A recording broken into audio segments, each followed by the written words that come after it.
acaban de consultar. No, es más, o sea, es un juego, un ajedrez a 3 bandas, un pool a 3 bandas, ¿no? Un billar a 3 bandas. Ahora les voy a contar, es bien complejo y muy interesante. Y después vemos si se hace o no. Pero antes voy a charlar con Artemio López, señores, que es analista político. Quiero hablar de la interna del Frente de Todos, que está, a mi juicio, se pasó de castaño oscuro, ¿no? Está demasiado caliente. Artemio, bienvenido. Pablo Dugan te saluda. ¿Cómo estás? ¿Cómo vas, Pablo? Bien, bien. ¿Todo en orden? Bueno, estamos en un momento muy crítico. Por lo tanto, era de suponer que iba a haber estos intercambios medios extraños. Lo que pasa es que lo fundamental, claramente, es tener una perspectiva.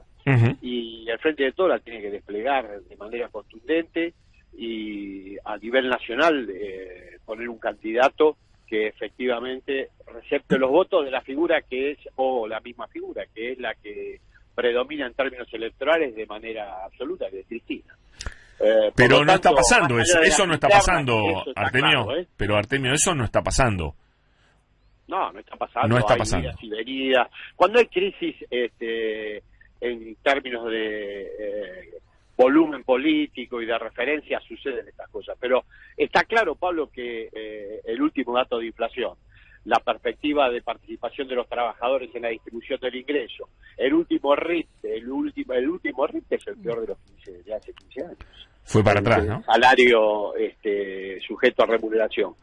La participación de los trabajadores en la distribución del ingreso general es la peor de los últimos, yo creo que 15 años, 43%, con Cristina era 54%. La pérdida valorizada por Flaxo en millones de dólares de esa caída de 54 a 43 es de 83.000 millones de dólares. Largamente, casi el doble. Eso para que la gente entienda. Que le dio el Fondo Monetario a Macri. Esa es una transferencia de guita que en vez de ir a la masa de laburantes va a los bolsillos de las empresas. Exactamente. Cuando dicen la causa de la inflación, mira, yo no sé la causa de la inflación, parece que Patricia Bullrich las había puesto y las borró. ¿Qué? Es lástima. ¿Para cómo fue eso? Hizo un tuit diciendo la inflación puede ser por puja distributiva, por emisión monetaria, nombró 4 o 5 causas posibles, pero alguien le dijo... No, porque ese ese es el discurso del gobierno, que es multicausal la inflación. Ella tiene que tener... ¿Vos te acordás que siempre... ese fue el debate. Decía multicausal. Nunca explicó cuántas causas eran, pero siempre dijo que era multicausal. Yo igual coincido, que es multicausal. No sabía que iba a coincidir con Patricia Bullrich, pero borró el tuit. Si lo tenés... El tuit borrado, mándamelo. Te lo paso mándamelo, por favor, sí. Te lo mando. Y yo no sé, como en los cuentos, en las novelas de policiales, que para saber quién es el asesino, vos tenés que ver quién se beneficia con la muerte de la víctima. Yo lo único que te digo es que el ciclo de mega inflación que se desató en Argentina, vos lo ves en la curva de transferencia de ingreso hacia la cúpula, beneficia claramente a los sectores del capital y en particular a los sectores más concentrados, ni hablar de los que remarcan alimentos. Por lo tanto, bueno, pero eso es peor, porque más, más responsabilidad del gobierno, ¿no? Que justamente quiere otra cosa. Bueno, hay que estar en esa dimensión de manera clara la actitud del gobierno. Yo tenía un gran sociólogo argentino que lamentablemente falleció, que se llamaba Norberto Ivancich, que decía: las ideas son los efectos que producen. Por lo tanto, la conversación sobre la inflación está muy bien, hay que darla para llenar paper, pero acá lo que hay que ver es los efectos que produjo. Y los efectos que produjo la mega inflación es una concentración del ingreso que es inédita en los últimos 15 años. Vuelvo a insistir, 83.000 millones de dólares perdidos del año 2000. Y bueno, ese es el efecto de la inflación. Al 2023. Ahí tenemos claramente... Al 2022, perdón. Es el último dato del tercer...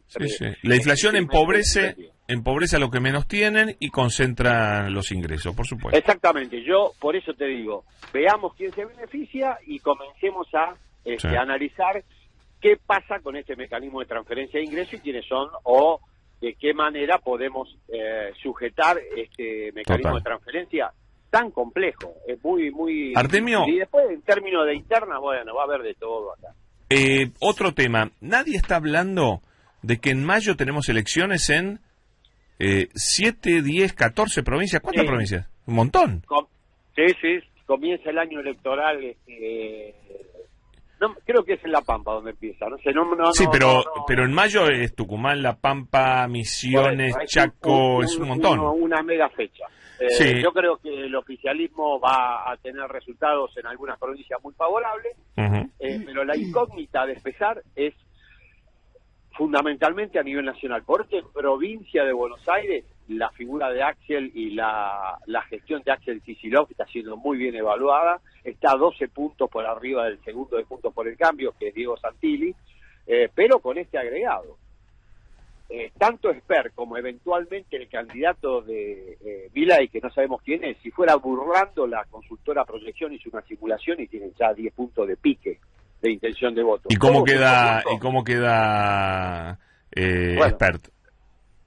Esper queda ahí, en torno a los 12 puntos está hoy. Seguramente una parte de ese voto se va con Milei, claro. Pero la gran pregunta es cómo queda Juntos por el Cambio en esa distribución de votos. Mi percepción es que el archipiélago opositor va a ser muy cruel para con la actual oposición, la coalición de Juntos por el Cambio, y va a garantizar un triunfo fuerte en Provincia de Buenos Aires del actual oficialismo, que Provincia de Buenos Aires es un distrito que, si bien a nivel nacional aporta el 38% de los votos, al Frente de Todos le aporta la mitad. Con lo cual, si hubiera un candidato que tuviera la propiedad de Kicillof, que es tomar todos los votos que representa Cristina en Provincia de Buenos Aires a nivel nacional, la elección del 2023 está muy abierta, y me parece que la presunción de que ya ganaron por parte de Juntos por el Cambio es por lo menos apresurada. Pero bueno, va a haber que esperar. Clave para el gobierno mejorar lo que vos señalabas. Bueno, la intervención en la formación de precios sobre alimentos está por arriba del 10%. Pablo, tenemos una proyección de 120 puntos de alimento anual. Eso no puede ser. Hay que modificarlo. Y vuelvo a insistir, yo no sé quién provoca la inflación. Tampoco me interesa mucho esa discusión. Lo que sí sé, cuáles fueron los efectos. Concentración del ingreso inédita. Artemio, un abrazo, gracias. Chao, Pablo. Chao, Artemio López, señores, analista político, y antes de ir a la pausa lo voy a contar, porque si no después me van a decir, no lo contaste, qué sé yo, y lo contaste, qué sé yo, y lo contaste, qué sé yo.